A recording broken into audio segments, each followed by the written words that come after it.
샬롬 최재원 목사입니다. 오늘도 하나님의 말씀으로 시작하는 귀한 하루가 되시기를 바랍니다. 오늘 말씀 같이 읽도록 하겠습니다. 레위기 7장 11절에서 15절 말씀입니다. 여호와께 드릴 화목 제물의 규례는 이러하니라. 만일 그것을 감사함으로 드리려면 기름 섞은 무교병과 기름 바른 무교 전병과 고운 가루에 기름 섞어 구운 과자를 그 감사 제물과 함께 드리고 또 유교병을 화목제의 감사 제물과 함께 그 예물로 드리되 그 전체의 예물 중에서 하나씩 여호와께 거제로 드리고 그것을 화목제의 피를 뿌린 제사장들에게로 돌릴지니라. 감사함으로 드리는 화목제물의 고기는 드리는 그날에 먹을 것이요 조금이라도 이튿날 아침까지 두지 말 것이니라. 아멘. 오늘 말씀 제목은 감사 제사의 진짜 의미입니다.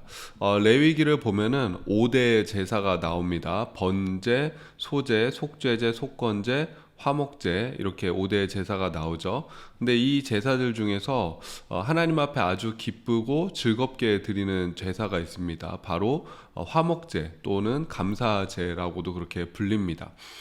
이 화목제는 즐겁게 헌신하며 드리는 제사다라고 해서 낙헌제다라고도 불리고 그래서 영어로는 Free Will Offering이라고 부릅니다. 하나님 앞에 내가 자원하는 마음으로 드리는 그런 제사인 것이죠.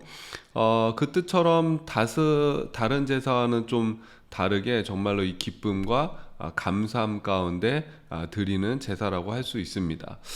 이 화목제를 히브리어로는 슐라밈이라고 합니다. 근데 여러분 슐라밈 하면은 많이 좀 들어본 억양이지 않습니까? 바로 샬롬이라는 단어가 바로 이 슐라밈하고 같은 어원에서 오는 단어입니다. 샬롬은 우리말로 하면은 안녕이라는 그런 의미를 가지고 있죠. 평안하냐, 별일 없냐, 뭐 밤새 안녕하셨지요, 이런 의미를 가지고 있습니다. 또 이 전쟁이 많았던 고대 사회에서 네 삶 속에서 모든 것이 평안하냐, 잘 지내고 있느냐라는 그런 안녕이라는 인사, 샬롬이라는 인사는 참 중요한 그런 인사였습니다. 근데 이 샬롬이라는 인사는 단순히 어떤 그 뭐 잘 지내냐를 넘어서서 이게 하나님과의 그런 관계 속에서는 하나님이 주시는 그런 변치 않는 평강이 너에게 있기를 원한다라는 그런 의미로 축복의 의미로 샬롬이라는 그런 인사를 또 건네기도 합니다. 신앙적인 그런 의미를 담고 있는 것이죠. 그래서 화목제사 슐라밈은 한마디로 말해서 샬롬을 위한 제사인 거죠. 평강을 위한 제사인 것이고 하나님이 주시는 그 평강을 삶 속에서 누리기 위한 그런 제사입니다. 또 하나 의미가 있는데 이 슐라밈은 복수로 되어 있습니다. 근데 다른 모든 제사는 단수로 되어 있는데 슐라밈, 화목제만 복수로 되어 있다라는 것이 무슨 의미일까요? 결국 이 샬롬이라는 것, 화목하고 평화라는 것이 나 혼자 일방적으로 이루어지는 것이 아니다라는 것입니다. 샬롬은 언제나 서로 간에 쌍방 간에 합의가 있어야지 이루어진다라는 것이죠. 여러분 생각해 보십시오. 우리의 가족이 평안하고 샬롬하기 위해서는 나 혼자 잘한다고 되는 것이 아니죠. 가족 모두가 서로를 존중하고 또 사랑할 때, 이해할 때, 희생할 때 그때 가족 간에 샬롬이 있는 것 아니겠습니까?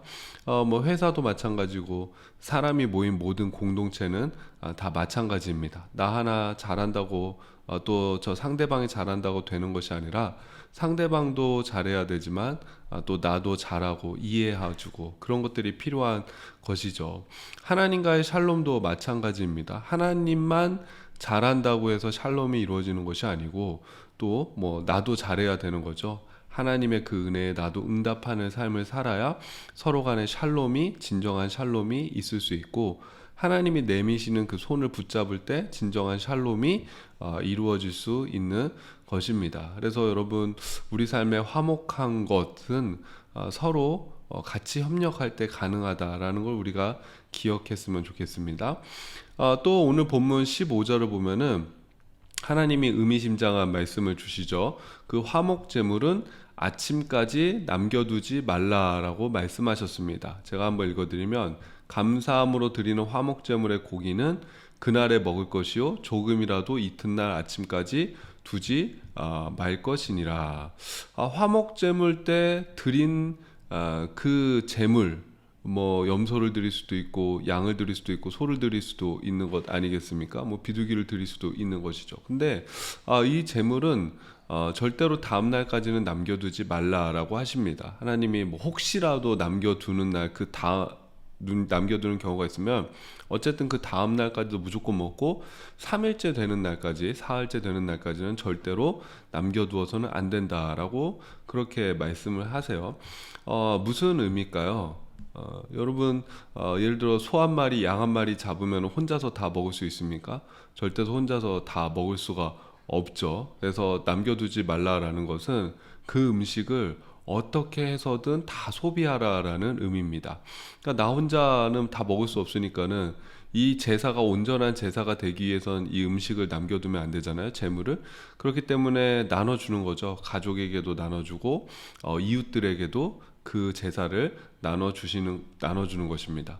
그래서 화목 제사가 있던 날에는 제사를 드린 사람과 가족들과 뭐 집의 종들 그리고 레위인들 이웃들이 모두 함께 모여서 즐겁게 고기를 먹으면서 뭐 한마디로 파티가 벌어지는 거죠. 우리 예전에 어르신들 보면은 그 마을에서 누구 뭐 결혼식이라든지 무슨 잔치가 있을 때 마을 사람들 다 모여서 파티가 벌어지는 것처럼 화목제가 어느 가정에서 화목제를 드린다, 누군가 화목제를 드린다라는 것은 그 주변에 있는 이웃들이 함께 어울려서 먹고 교제하는 그런 시간이 벌어진다라는 것입니다. 그러니까 나만 배부르게 먹는 것이 아니라 다른 사람들도 배부르게 먹을 수 있는 그 기회가 되는 것이 바로 화목 제사의 의미입니다.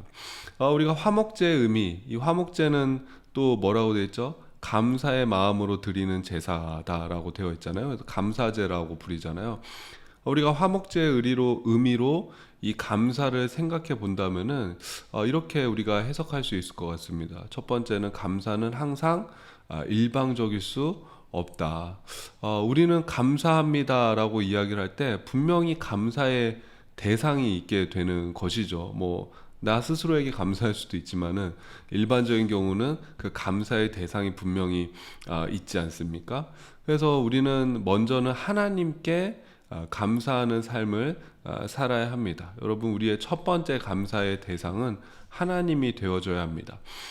세상 사람들과 믿는 사람들과의 아주 뚜렷한 구별점이 있습니다. 그것은 세상 사람들은 하나님께 감사하지 않는다라는 것입니다. 뭐 하나님을 알지도 못하고 하나님께 감사할 이유도 전혀 없는 것이죠. 내가 숨쉬고 내가 살아가는 것들, 또 내가 뭐 자연에서 누리는 것들, 때때로 내가 나도 모르게 나에게 주어지는 어떤 유익과 이익들, 그 모든 것들을 생각할 때 세상 사람들은 절대 하나님 앞에 감사하지 않습니다. 하나님 앞에 뭐 감사나 고마움을 전혀 모르죠. 근데 여러분, 사도 바울이 참 로마서에서 보면은 이 세상의 가장 큰 죄가 뭐냐면은 하나님을 알지도 못하고 하나님께 감사하지 않는 것, 그것이 우리 인간들이 갖고 있는 가장 큰 죄다라고 지적하고 있습니다. 그래서 우리가 죄인이라고 할 때 뭐 엄청 어마어마한 죄를 저지르는 게 죄인이 아니에요. 하나님을 알지 못하고 하나님이 주신 것들에 대해서 감사하거나 고마워하거나 그것이 은혜임을 깨닫지 못하는 것이 바로 죄인 것이죠. 근데 믿는 사람들은 그렇지 않습니다. 그죠? 하나님께 감사하는 마음이 기본적으로 있죠.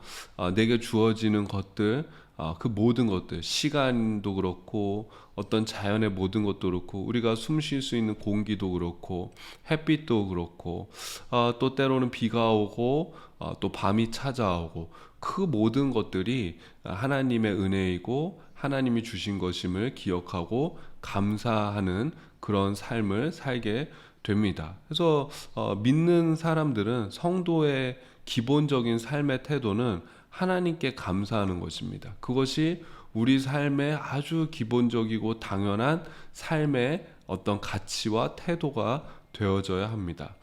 여러분, 두 번째로는 나와 가장 가까운 가족에게 감사해야 합니다. 사실 나를 가장 참아주는 존재는 가족이죠. 또 인정해주고 나를 위해서 희생해주는 존재가 바로 가족이죠. 그럼에도 불구하고 우리는 그 가족의 소중함을 모를 때가 있습니다. 너무나 당연하게 생각할 때가 있고, 또 때로는 귀찮아할 때도 있고, 때로는 사랑하지 못할 때도 있습니다. 그러나 사실 나에게 가장 고마운 존재는 바로 가족인 것이죠. 마지막으로는 우리 이웃에게 감사해야 됩니다. 내 삶 속에서 만나는 모든 이들에게 우리가 가져야 될 그 믿음의 고백이 뭐냐면 그 만남 자체, 내가 오늘 하루도 내 삶 속에서 만나는 그 사람들과의 만남 자체에 하나님의 섭리가 있고 하나님의 뜻이 있음을 기억하면서 우리는 감사하는 그런 삶을 살아야 됩니다. 그래서 여러분, 하나님께 감사하시고 또 가족에게 감사하고 오늘도 만나는 모든 사람들에게 감사의 마음을 전하고 표현할 수 있는 그런 하루가 되시기를 주님의 이름으로 축복합니다. 제가 기도하겠습니다. 하나님, 오늘도 감사의 삶을 살게 하여 주십시오. 하나님께 감사하고 가족과 이웃에게 감사한 마음을 주십시오. 감사를 통해서 하나님과 화평케 하시고 감사를 통해서 이웃과 화목한 관계로 이끌어 주십시오. 오늘도 만나는 이들에게 감사를 표현할 수 있는 하루가 되게 하여 주십시오. 예수님의 이름으로 기도합니다. 아멘.